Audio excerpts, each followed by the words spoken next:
Hey, what's good, everybody? It's Zen.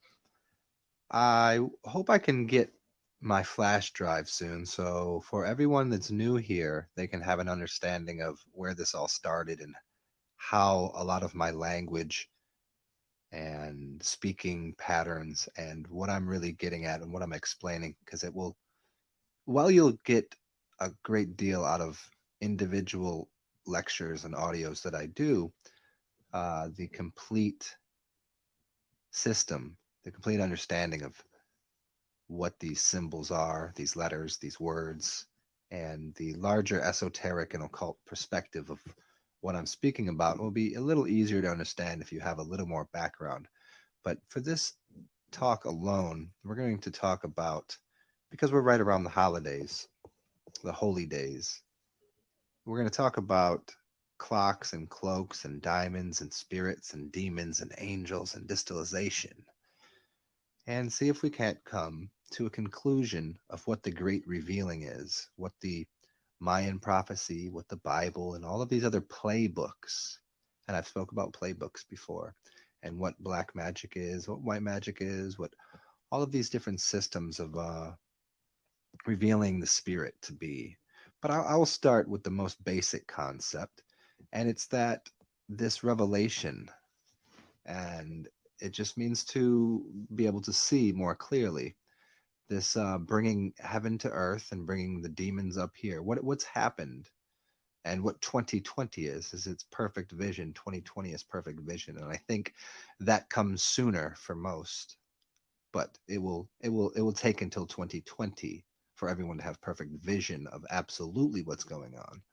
Although anybody can make that happen right now. You can change your diet and change your deities and change the things that you consume to clean up your system. But what we're talking about here is the obviousness of people's character, the absolute reflection of what someone is, how well they're cut, how well they're shaped, how well their mind works, what they're made of, the elementals of them, if they're a demon or an angel. Now, these angels, if we think of it in the sense of an etheric, mystical thing, something that's up in the air and it's very light and floaty, and it's coming from the rays or corpuscles of the sun's amplified energetic qualities that we just can't see because they're out of the harmonic range that we normally see. What is happening during this revelation is that the condensation, the bringing together of one's true organic self will be easier to see. What's above gets brought down to what's here, and what's below gets brought up to here. So these people that we've always been confused about, are they good, are they bad, are they indifferent, it becomes a lot more easy. It becomes more clear to see that you can tell what someone's made of. You can access and understand through all of your senses more clearly, more precisely, what people are really about. And so it's taking the veil off. So a veil is the word evil, or to lift up the veil, to lift the evil. So to lift what's beneath up. And again, as I've spoke about in many, it doesn't mean bad or good, just as it just means where it's from and what it's really about, so we can put things in their places. It's like this idea of everything has a place and every place has a thing. And in cupboards, you put certain things in certain places, and you don't put inorganics in your body. You don't put certain elements in certain places. You take and so these places, you have places for things, and you know not to eat a computer. You know not to put certain things in certain places because of the volatile nature or the combustion or the inability for things to function within the space of something else. And it's becoming more and more clear. It's becoming more and more true. And by true, I just mean it's it's the the ability to see through non-murky waters.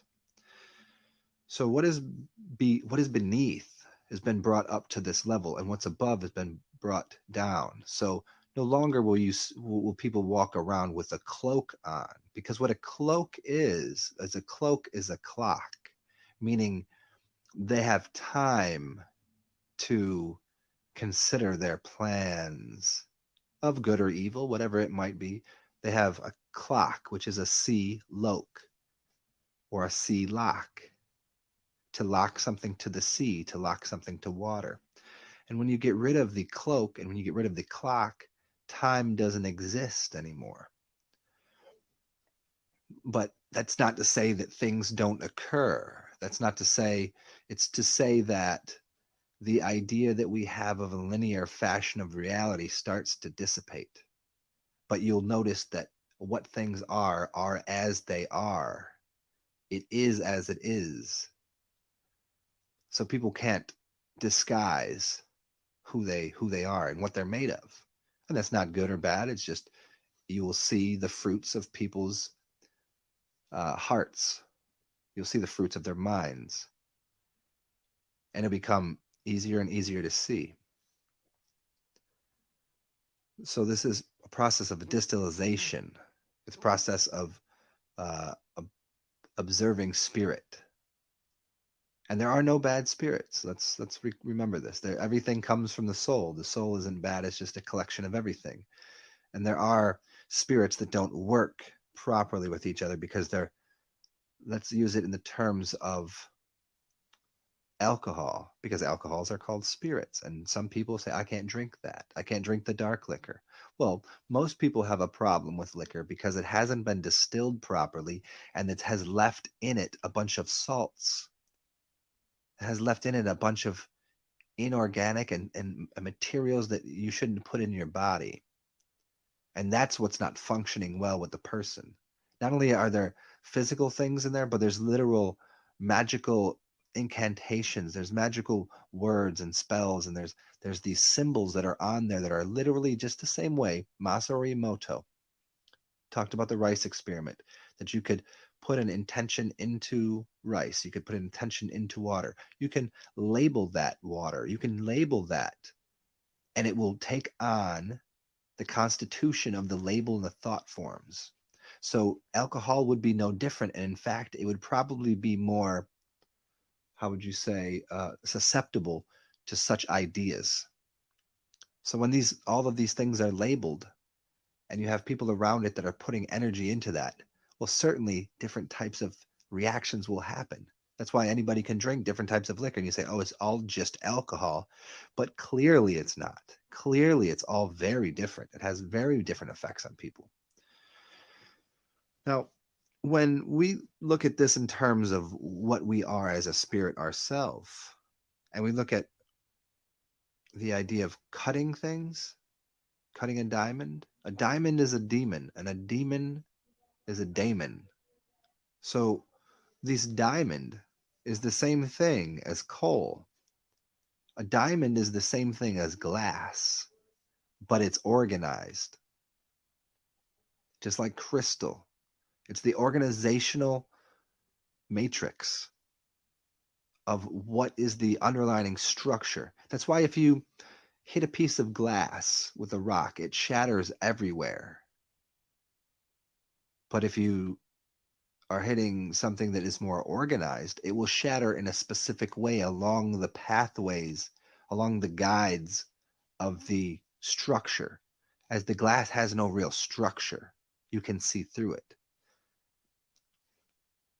But we make this diamond out of the same thing that we see as dark charcoal, and we can burn it and make a fire. And we use that same fire to heat up something to turn it into what is a diamond. We cut the diamond so it reflects and refracts the light to certain angles. And when the angles again are angels, and those angels are rays of light, so that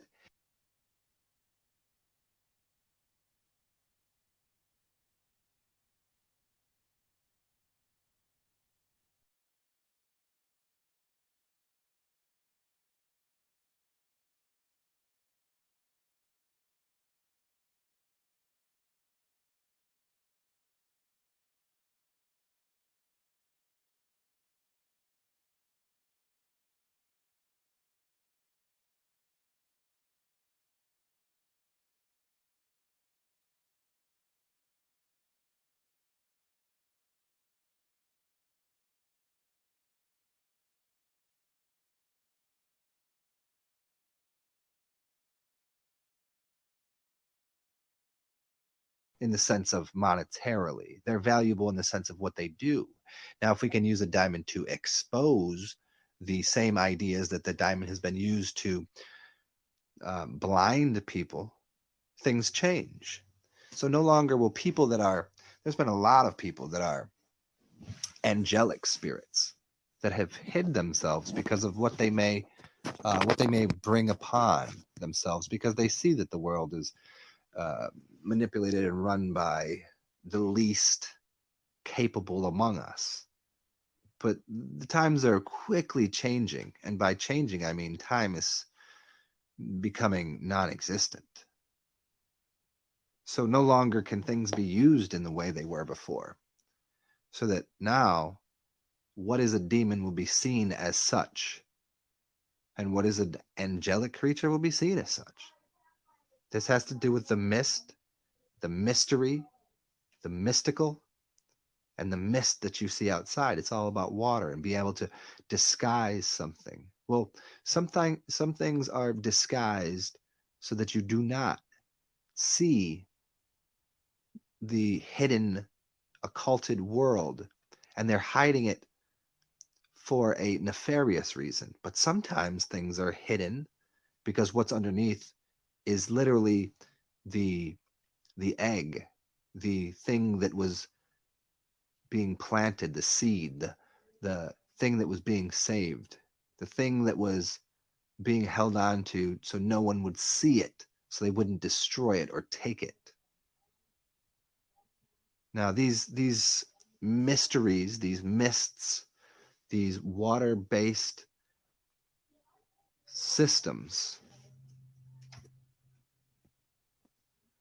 that have cloaked things or clocked things that gave time to allow something to come to fruition, they're going away. The mist is going away. The mystery is going away. The veil or the evil is being lifted. And also, so it all is out in front. The 52 cards come out all flipped over, and you know how the deck works. Now you know how the tarot works. Now you know how the Torah works. Now you know how the language works.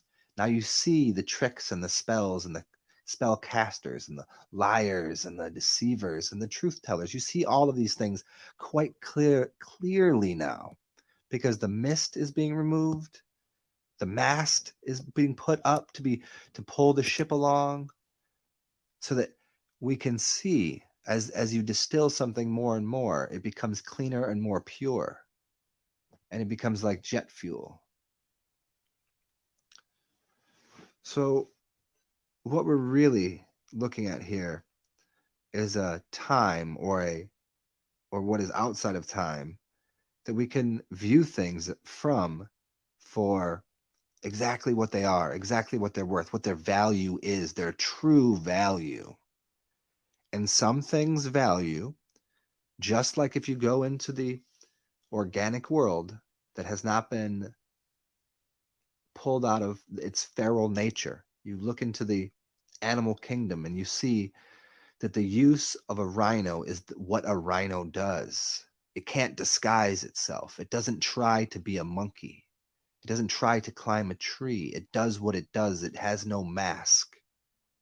And that's where we are quickly coming to with humans, that the people that should be the least among us will be the least among us. And it's not a sentence. It's not a how to put it. It's not something bad.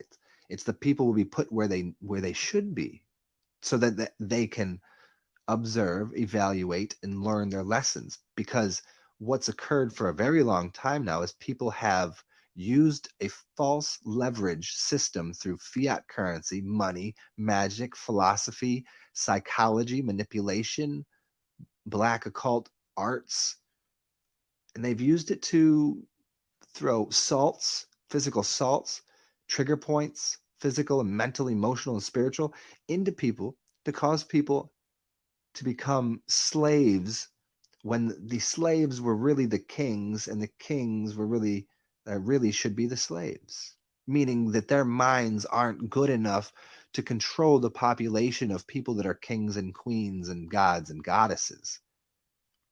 And everything was flipped, turned upside down, and I'll tell you how I became the Fresh Prince of Baal heir. He was an heir to Baal, an heir to the world, the spun around, spun up in a web, spinning globe lie. But he controlled that by flipping it upside down. He took Hanuman, or what you can do, and this is an internal thing as well as an external thing, of pulling Hanuman up to the great heights of where Brahma would be in your mind, and using Hanuman the way Hanuman should be used, rather than Hanuman using Brahman, rather than having the least among us with the least credibility, with the least truth, with the least amount of power. They will be where they need to be.